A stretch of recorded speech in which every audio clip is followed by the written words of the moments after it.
Former Secretary of State Mike Pompeo called out the Biden administration for what he described as poor planning and poor execution of a US troop withdrawal from Afghanistan, which may lead to the nation's capital of Kabul to fall to Taliban insurgents within the next 3 months.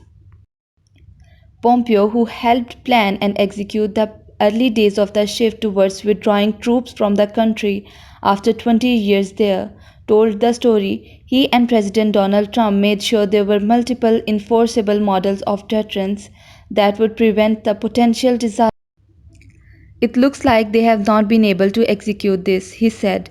Strategy depends on planning and execution. Looks like there is a bit of panic. I hope that they have the right number of folks and get them there quickly. I hope we can protect Americans in the way the Trump administration had every intention of doing. Pompeo said Trump made clear to top Taliban negotiator Mullah Abdullah Ghani brother that there would be stiff and abrupt consequences if any Americans were threatened or hurt going forward. If you threaten an American, if you scared an American, and certainly if you hurt an American, we would bring all American power to bear to make sure that we went to your village, to your house, he recalled brother being told. We were very clear about the things that we were prepared to do to protect American lives.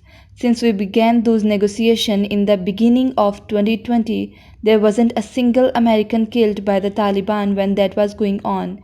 We had established a deterrence model. I hope we haven't lost that for the Americans still on the ground. Pompeo said the true concern in Afghanistan is not the Taliban per se. The primary fear is a return of Taliban rule will return Afghanistan to being a likely hotbed for Al-Qaeda and ISIS, as it was before September 11, 2001. The threat is not from the Taliban, it's from the fact that the Taliban will play footsies with terrorists like Al-Qaeda, he said, adding that to date, there are an estimated 200 or fewer Al-Qaeda terrorists in the country. President Trump made very sure to me, the State Department, that a mission set was clear. We wanted to make sure that we always had the condition-based analysis that would protect America, at least reduce the risk that there could be an attack from that place, he said.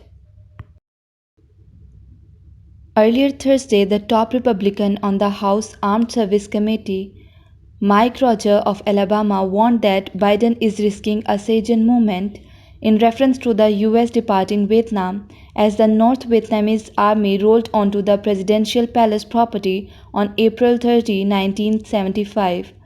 For months, I have pressed President Biden for a plan to avoid the very situation that is now happening in Afghanistan.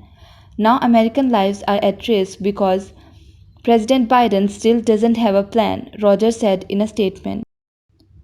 Weeks ago, President Biden promised the American people that we would not have a Saigon movement in Afghanistan. Now we are watching President Biden's Saigon movement unfold before us. A senior White House official told the news that Biden held a meeting about the move Wednesday night, tasking his principal, and then met with them again Thursday morning. The Defense Secretary and National Security Advisor also briefed Biden Thursday morning, and he gave the order. The president separately engaged the Secretary of State to discuss diplomatic strategy, the official said.